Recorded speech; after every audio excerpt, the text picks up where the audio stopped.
High security handcuffs with Ray.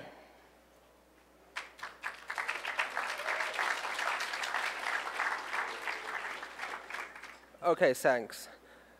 Yeah, we're going to talk about escaping handcuffs. And I will first start with a short introduction to normal handcuffs.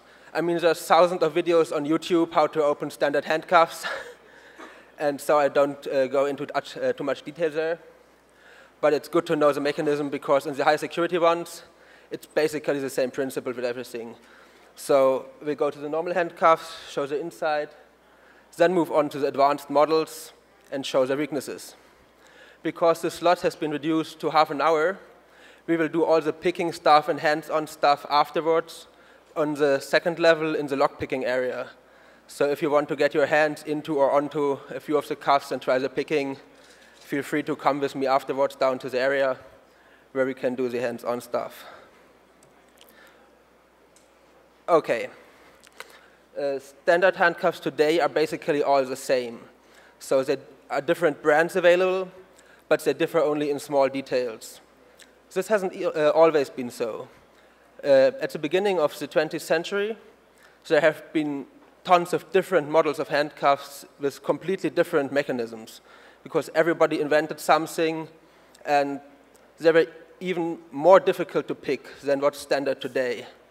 Standard today in the US is mainly 5 brands. You see them here. One has gone bankrupt, so it's 4. And about every police officer in the United States has one of these, or a cheap Asian copy of it. The cheap Asian copies basically work the same, they're just easier to pick. Okay, here we see a few of them. It's Peerless, Smith & Wesson, Hyatt, American Handcuff. I've shown the ASP in full detail because what's different on them, the relatively new brand, is that you have keyholes on both sides, which of course is to our advantage. It was intended to be an advantage to the officers, so they don't have to look where the key goes when handcuffing someone. But of course, it's only good so they can't handcuff you in a way that the keyhole is on the wrong side. So this is a yellow one down there, they come in colors. But the other ones you see, I don't know if it can be seen, but the only main difference is the position of the keyhole. So some have the keyhole in the middle, some have the keyhole on the side, but that's mainly the difference. These are not handcuffs. These are toys, so I won't talk about them. If you want to open them, just tear them apart or stick a screwdriver in them or whatever, but you won't get them in law enforcement. Okay. I don't know how many of you have already watched these YouTube videos or know how this is working. Can you, hands up for those who already know the inside of a normal handcuff? Okay, for all the others, remember those faces for the next Spot the Fed contest. Okay, we have basically a swing-through bow which goes around. It can move through, so all the way. And you see the black parts I painted in there. That's basically the mechanism. You have that spring-loaded bar which holds the teeth of the bow. So it goes step by step, but it can move freely as long as you don't lock it. The second thing on the downside here is the double lock bar. You have to move it to the right in this picture, and then this post holds the ratchet. So even though it's spring-loaded, it can't move anymore. You do this on a normal handcuff by pushing either a button on the side or by sliding something in a window with the other end of the key. I'll show the standard key.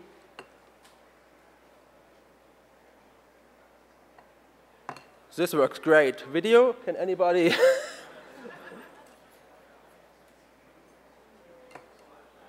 Can this be fixed? Oh, obviously it can't, okay. But you can imagine that there's a small post on the top of the key, and that is usually used to activate the double lock.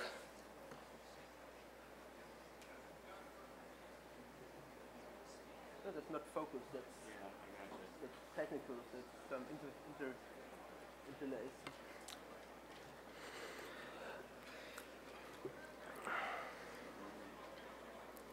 Okay. Here's another picture. It's actually from the prospectus, which comes with a cuff. So if you buy one of the ASP cuffs, you get this nice inside picture with it. This is really nice to us, I think. You basically can see the same parts as in the previous picture. There's the yellow thing is the double lock bar, and the other thing is a spring-loaded ratchet. And you see the keyholes on both sides.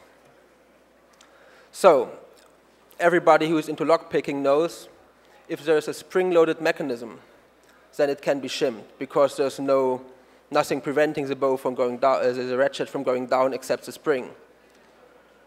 So if you have a non-double locked cuff, what you can do is simply take a thin piece of metal, just like a padlock shim or something like that, and put it in the same direction as the bow goes. I'll possibly... No, we don't have that.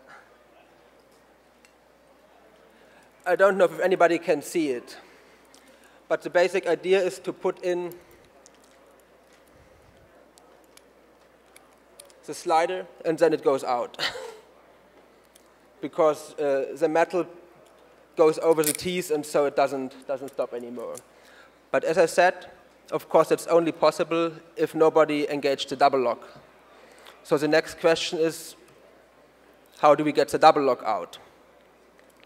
Okay, police officers use the key.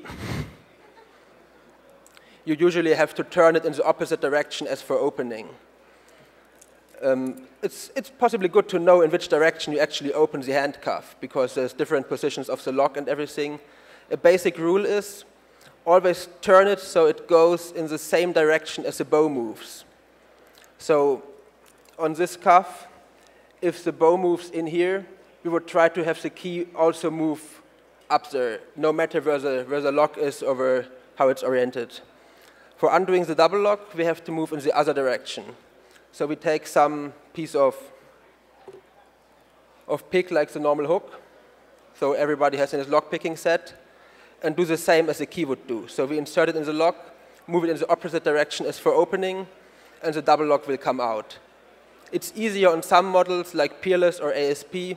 It's a bit more difficult on these Smith & Wesson ones because they have tighter tolerances, but it basically should work on every standard cuff. You have to try it a bit. As said later in second level, you can have your own try. After we open the double lock, we can of course do the same with the standard lock. So we can move the pick in the same direction as the key would go for opening. But we also can shim the cuff. So the usual easiest way is open the cuff with open the double lock with the pick, and then shim the cuff with a shim if you have it. If you just have one pick, you have, of course, to do both things. So, what's the alternative? Just use the key. Because carrying around a lockpick usually is more difficult than carrying around a key. So if you have a handcuff key in your pocket, or possibly not in your pocket, but hidden somewhere in your clothes, and you get arrested illegally, I don't expect any real criminals are in the room, it's much easier to get out your keys than to get out a lockpick and pick the cuff. So it's basically relatively pointless to pick standard cuffs. This is a comparison chart showing some of the keys and some handcuff brands. There also are some German ones in there because I didn't redo it. As you can see, the ASP key, the current shape of ASP key, green means it opens, yeah? Basically opens all the cuffs we had in our test. Other keys don't do this. So for example, the Hyatt key, which is a bit larger, will not open all cuffs. So try to get a hold of a Peerless key or of an ASP key. The Smith & Wesson key also isn't bad for the US. And you will basically be able to open all standard handcuffs the police might use on you. So obviously, there's some need for higher security, which actually is good because it makes things more interesting for us. So what have they done to increase the security of standard handcuffs? One very simple mechanism, which possibly many of you have already seen, is to change from a chain change from a chain handcuff to a hinged one.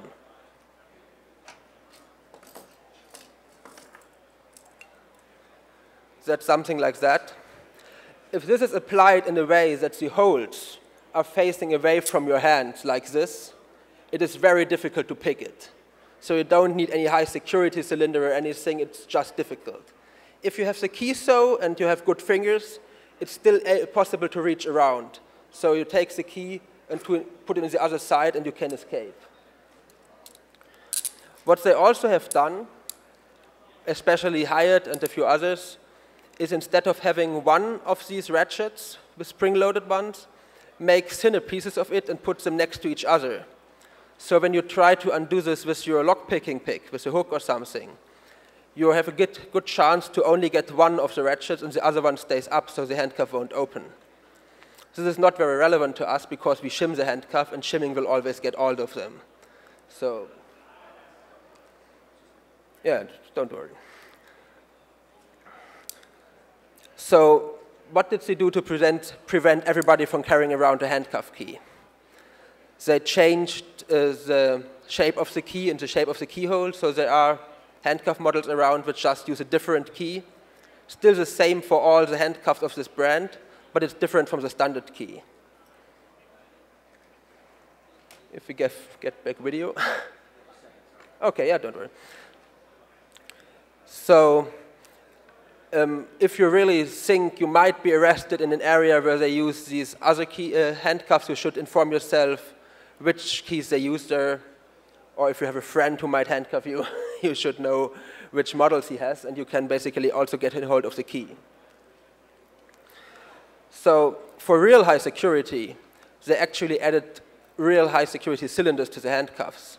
So if you know from lockpicking, pin tumbler cylinders, there actually are handcuffs with pin tumbler cylinders, which have a different keying on each handcuff. So there's one key matching one handcuff, and if you buy another one, you don't have a matching key. That, of course, is bad for escaping.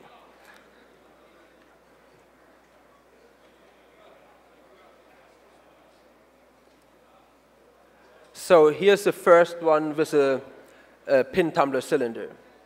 You see it's a tubular lock, like many know from bicycles or so, but it only has 4 pins. And the 4 pins only have 2 depths, so there's just 16 different keys. That's much less than for a usual bicycle lock. And from these 16 possible keys, they only used a few. So mainly all of these handcuffs out there have the same key. It's the N key, the normal one.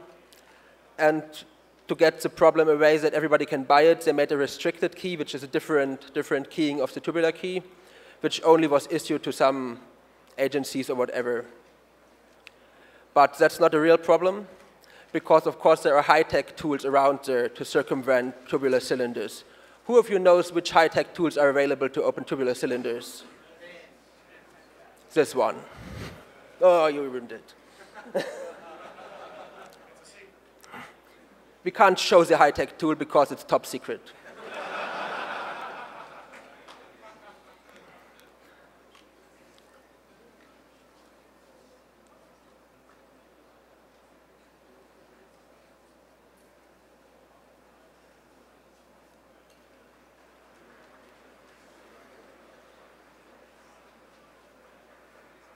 Ah, here's the high-tech tool. So as with some well-known bicycle locks, in these handcuffs you guys could insert the top of the pen cap, jiggle it around, and then it will basically impression the lock. So that's not a very good thing, and they stopped using these cuffs. I'm not sure if they stopped using it because of this. Others say because they were too heavy, because they even were bad to operate when you had the key, because you had to insert it right from the front. So I don't think those are really used anymore, but they may be around. They were replaced by this model, which went back to a standard mechanism, so it's back to the normal lock with the ratchet that you have to push down. But they changed the key a bit. I'm not sure if you can see it back there, but the key has a shape like this. So there's a hook going up, And on the locks, they added something which makes it higher and more tight. So a normal key won't fit. And picking is a bit more difficult because you have to get into the tighter keyway.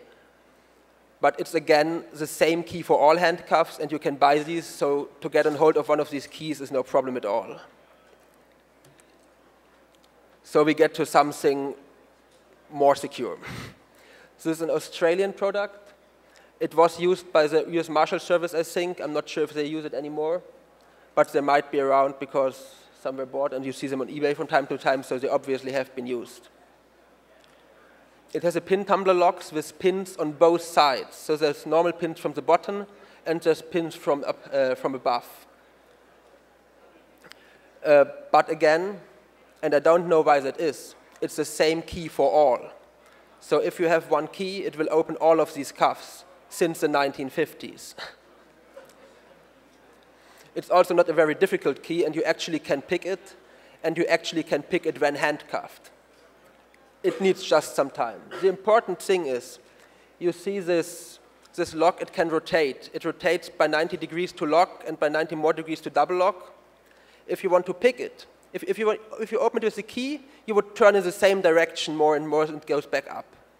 Picking is much easier when you turn in the opposite direction. So you go from double lock to normal lock by picking it. Then you can't go any farther, but you can shim it. So to open these, you pick it once, 90 degrees opposite direction, and then you shim it, and you're out. This is a model from England, which is around for quite some time, and they put a disc waiver cylinder in it. So you have the standard handcuff design with a standard handcuff keyhole, as you note on the picture. And additionally, there's a cylinder below the handcuff having the 7-disc lock. You see the key, it's a normal key like you have in cabinets or something. But 7 discs is quite good. So to close them, you apply them normally and then turn the key to double lock them. To open them, so you have to pick the lock, and then you would need a normal handcuff key. It could be on the wrong side as it's a hinged one, so just shim it afterwards. But picking the lock when handcuffed is really hard. I know people did it. I tried it once and almost succeeded. I can pick it closed, picking it open it on mine is more difficult. So they are quite good, but they're not very much used here in the US, so possibly no real issue. So let's come to real high-end locks. I think many of you here have seen the medical talks we had already. And actually, a company added medical locks to handcuffs. So this is their advertisement. They added a kit which you add on a normal handcuff, and it has a medical cylinder on top. So it hides the keyhole with the medical cylinder. They made it for peerless, but now it's also available for Smith & Wesson. So for the major brands, they have this kit, and they also sell it completely finished as a high-security cuff. For those interested in locks, besides the medical lock, they also added an Assa Desmo lock, which is a lock with 3 sliders on each side, so also quite some high security. And they are both very hard to pick cylinders, but we'll see later. This is a picture of both of them.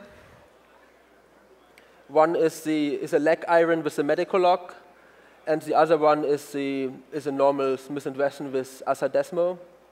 So you see it's basically a very hard plastic part where the lock is in.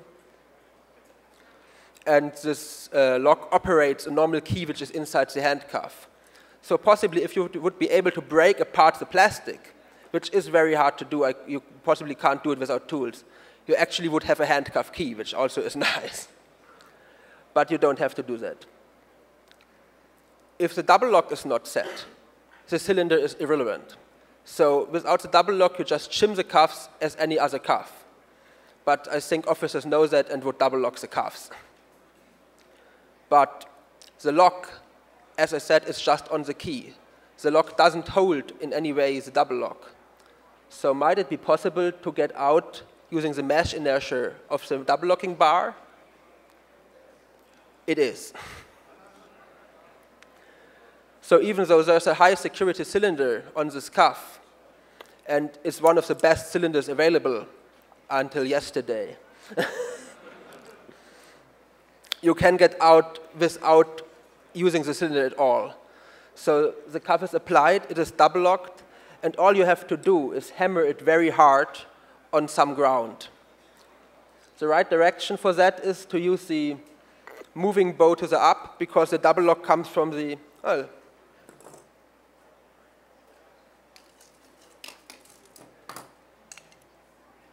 okay, because the double lock is set from there, so you hammer it in this direction, and the double lock springs back out. This is the only thing I will try as a real demo here, so I have some, because of the time constraints, we'll see. I now double lock the cuff using a tool, so now it doesn't move anymore here, it's fixed. I'll have to do it off stage because I think it's too...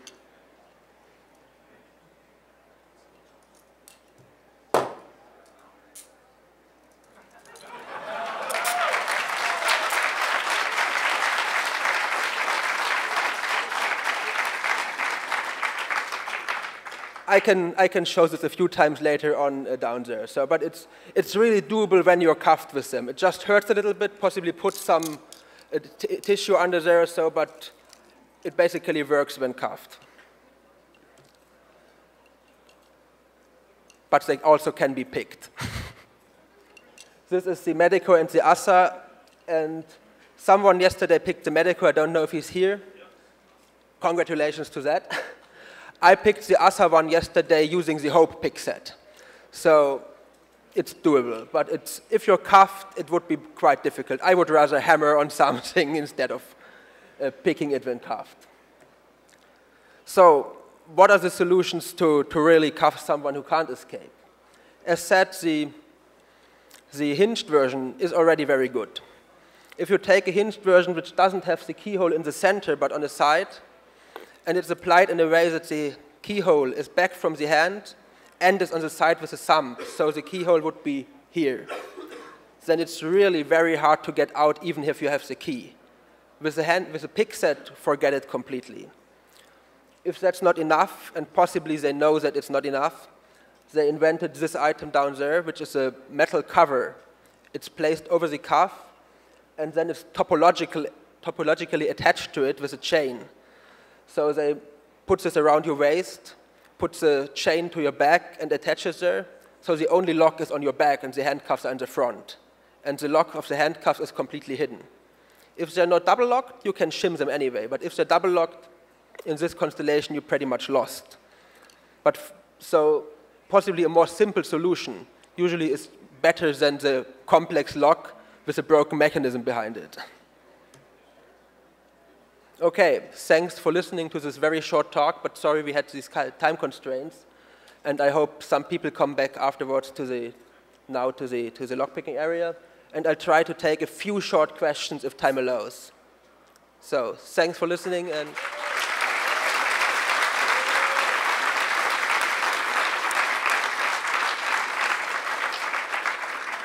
are there any questions? Here we are now live. Very interesting presentation. You've got most of the handcuffs in our collection, but I noticed you do not have any, or have you seen any of the Chubb transport? There's been two versions of the Chubb handcuffs out. I actually have both Chubb handcuffs with me, so feel free to come down to the lockpicking area. Okay. There's a Chubb Escort. This you can't pick. Not realistic when handcuffed. There's the Chubb Escort. There's a Chubb Detainer, which has a standard Chubb lock in it with 3 levers. If you know what it is, it's quite a good lock. This I can pick, even when handcuffed. Okay, I'd like to see a demo of that. We'll see that. More questions? Okay, then thanks for everybody, and feel free to come down right now to the second level. I'll bring all the cuffs and some tools, and we'll try some shimming and some picking.